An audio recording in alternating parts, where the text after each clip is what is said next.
Onları biz 28-29 yıl önce biz buraya geldik. Bizden öncekiler yapmış. Onlar da yani tahminimce kendileri de anlattıklarına göre 20 yıl öncesinden yapmışlardı. Yani yaklaşık 50 yıldır yapmışlar. Yani bunu leylekler için yapmışlar. Leyleklerin korumak için tabii. Mesela yerleri yüksek olduğunda yuvalarına zarar gelmesin diye. Hem insanlar hem hayvanlar hem de vesaire yani orası daha korunaklı olduğu için o şekil yapmışlar. Leylekler ilkbaharda geliyorlar. Burada yuvalarında yumurtluyorlar. Yumurtladıktan sonra yavru yapıyor. Bunlar yavruları da büyüyünce artık uçma zamanı geldiğinde sonbahara doğru burayı terk ediyorlar yavrularıyla beraber. Burada yerde olursa en azından hiç kimse zarar vermezse de hiçbir şey tilki zarar verir. Burada bizim bölgede tilki çoktur. Tabii yılan da aynı şekil. Bizim kendi hayvanlarımız da zarar verir. Çoluk çocuk hep buralarda çobanlık yapıyorlar. Herkes yani her şekilde zarar görürler ama bu şekilde hiç kimse üzerine çıkamıyor. Merdiven evden getirip de üzerine çıkayım demese hiç kimse üzerine rahatlıkla çıkamıyor. Bu mesela bizim kayalığın üzerinde birçok yerde böyle. Özellikle köylere yakın yani. Kayalığın orta kesiminde köylerden uzak olan yerlerde yokturlar. Bunlar köylere daha çok yakın olan yerlerde insanlar tarafından yapılıyor. Onlar da o şekilde her ilkbahar gelip burada yumurtlayıp böyle çoğalıyorlar, gidiyorlar. Bu leylekler size dediğim gibi mesela her sene aynı yere geliyorlar. Herhalde sanki Allah-u Teala'nın takdiridir. Tabii kendileri mi geliyor, yavruları mı geliyor bilmiyoruz fakat sanki biliyorlar evleri buradadır. Her sene gidiyorlar tekrardan buraya geliyorlar. Evlerini bozulan yerlerini de tamir edip çalı çırpıyla o şekilde nesillerini devam ettiriyorlar.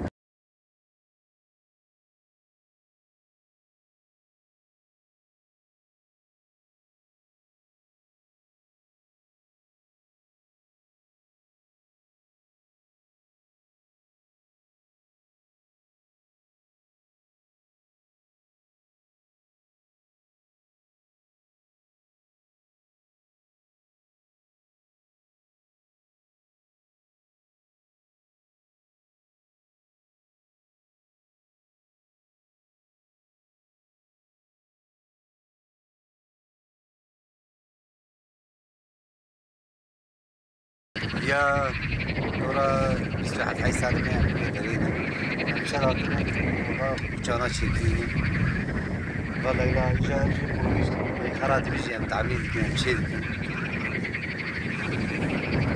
مشي ذيك جاء بدي برا زراري رفيق شعري كرر زراري مع هذا امشي كذا حيوان في دوغاي يعني كحيوانات يمكن فايدة ولا تشكيله لا براز جيتا تعرف انا هيك كلمه هيك ديك جاي جيتا يفرق زمان وقتي دهر في دوغان اللي بحال حيوان غادي في دوغان فايده كبيره يعني كلش حي تسمى غادي يسري عليه اللي فايده كبيره لا ما يعني جانا نشوف نشتكي ولا هذه تشكيله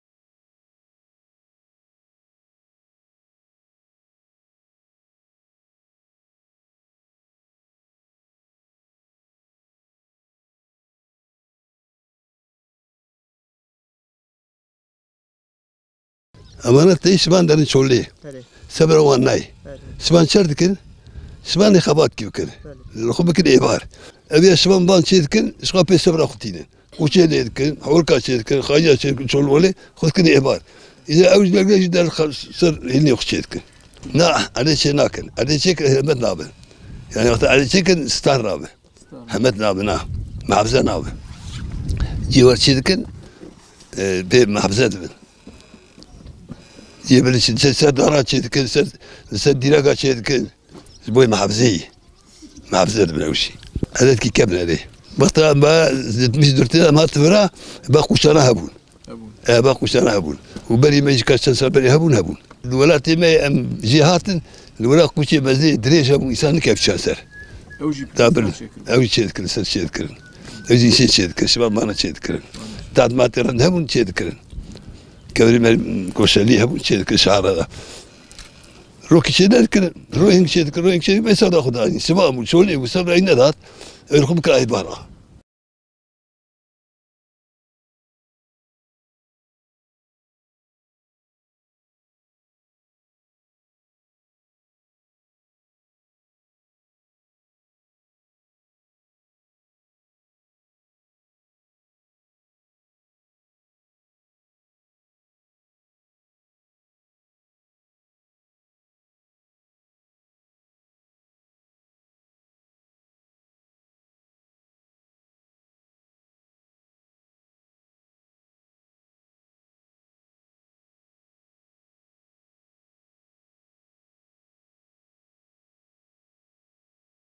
Evet, leylekler bölgemizin göçmen kuşlarından biridir. Besin zincirinde de çok önemli bir halkayı oluşturur. Canlılar birbirleriyle beslendikleri için besin zinciri ifadesi kullanılır. Leylek burada önemli bir işlevi görüyor, önemli bir görevi görüyor. Halk arasında da kutsal kabul edilir. Dicle Vadisi boyunca ve çevrede, Diyarbakır'da, Karacadağ bölgesinde, Güneydoğu Anadolu'da pek çok yerde yuvalanıyorlar. Bunun nedeni Diyarbakır'da beslenme, barınma yönünden iyi imkanlar var. Ayrıca insanlar için kutsal kabul edildikleri için insanlardan yani bir zarar yok. Hatta yerleşim yerlerine yakın yuvalanmayı da tercih ediyorlar. Şu ana kadar yaptığımız 15 yıllık çalışmalar bunu gösterdi. Leyleklerin besinlerinden biri de yılanlardır.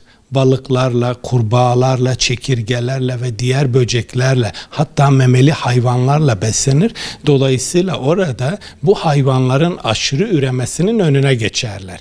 Yani orada bir görevi yerine getiriyorlar. Sizin ilaçla vesaireyle yapacağınız bu zararlı canlıları leylekler beslenerek engellemiş oluyor aşırı üremelerini. Leylekler için de tercihlerden biridir. Özellikle yılanların sayısının kontrolü leylekler tarafından sağlanır. Böyle bir özellikleri vardır. Bu bahsettiğiniz olay gerçekten çok önemli. Ben bunu ilk duyuyorum. Gerçekten de çok sevindirici. Bizim burada tabiata olan ilgiyi ve sevgiyi gösterir. Bu insanların yaptığı kuleler çok ilginç. Ben daha bunları yerinde incelemedim. Mevcut fotoğraflardan anladığım kadarıyla insanlar bunu bilerek yapıyor. Çünkü leylekler yüksek yerlerde yuvalanmak zorunda. Yuvaya inişlerinin ve yuvadan ayrılışlarının kolay olması için dolayısıyla leyleklerin buna ihtiyacının olduğunun bilinmesi doğa sevgisini gösterir, tabiat sevgisini gösterir. İnsanlar bu bilince sahip. Deyim yerindeyse insanlar bilinçli. Canlıları, tabiatı, buradaki varlıkları seviyorlar, anlamı çıkar. Bu yönüyle bunu inşallah çalışmaya, bilimsel araştırmaya çevireceğiz. Oradaki verileri dünya kamuoyuyla, ülkemiz bilim insanlarıyla paylaşacağız. Doğru bir tespittir. Leyleklerin yerde yuva yapması pek alışıldık bir durum değildir. Yani o yavrularının, yumurtalarının saldırıya uğraması leylekler tarafından da biliniyor. Ondan dolayı yüksek yeri tercih ediyorlar. Zaten leylekler konmadan ve ayrılmadan boşluğa ihtiyaçları olduğu için mutlaka yükseklerde bir ağaç ya da bir direk üzerinde yuvalanmaları lazım. Buradaki kuleler bu işi görüyor. O yönüyle doğa bilincinin yöre halkı tarafından algılandığının yıllardan beri, belki onlar, belki yüzlerce yıldan beri bilindiğinin göstergesidir. eğitim olmayabilir. Belki okula da gitmemiş olabilir ama bunlar aydın insanlar. O kulelerin yapılması ve hayvanların üremesine yardımcı olunması düşüncesi doğa bilincini gösterir. Bunu ancak ileri ülkelerdeki iyi eğitim almış insanlar düşünebilir. Bizim bu insanlarımız bulunduğu yerde tabiatı seviyor. Tabiattaki düzene saygısı var. Ona uyumlu olarak böyle bir yapı gerçekleştirmişler. Dolayısıyla biz bunlara eğitim seviyesi düşüktür dememiz pek yerinde değil ama doğa bilinci en üst seviyede. Bunu şehirlerde ya da eğitim almış insanlarda çok az görebiliyoruz ama bu insanlar bunu rahatlıkla idrak etmiştir. Bunun farkındadır. Yani tabiatla uyumlu çalışıyorlar. Tabii burada önemli bir husus var. Bölgemiz çok zengin. Diyarbakır'da 280 biz kuş türü tespit ettik. Her geçen yıl bunların sayısı azalıyor. Mesela Diyarbakır şehir merkezinde biz 180 kuş türü biliyoruz. Bu Diyarbakır'ın deyim yerinde ise bir açık hava hayvanat bahçesi gibi düşünülebilir. Daha bizde kirlilik ve avcılık tehdit boyutuna varmamış. Toplumda bir bilinç var ama bizim bunu sürekli olarak göstermemiz, tanıtmamız lazım. Geliyor ki sonraki kuşaklara gitsin. Tarımdaki zirai ilaçlar, gübreler bunlar köylülerin ya da avcıların verebileceği zarardan daha büyük bir zarardır. Bu konuda biraz hassasiyet gösterilirse Diyarbakır, Karacadağ bölgesinde büyük bir zenginliğin olduğu, fauna ve flora yani bitki ve hayvan açısından büyük bir tür çeşitliliğinin olduğunu söyleyebiliriz. Bir başka hatırlatma yapalım. Buğdayın gen merkezi Karacadağ'dır. Yani dünyaya buğday buradan yayılmıştır. Bilimsel olarak bu kanıtlanmıştır. Buğdayın gen merkezi diyoruz. Yani dünyaya çıkışı, yayılışı Karacadağ bölgesindendir. Buranın böyle bir geçmişi vardır. On binlerce yıla dayanır bu birikim. Büyük bir alan çeşitli, biz ona habitat diyoruz. Farklı habitatlar var. Bakın Karacadağ'ın eteklerinde çeşitli vadilerde çok farklı yılan türleri var. Biz burada Anadolu leoparından bahsediyoruz. Balık kartalından bahsediyoruz.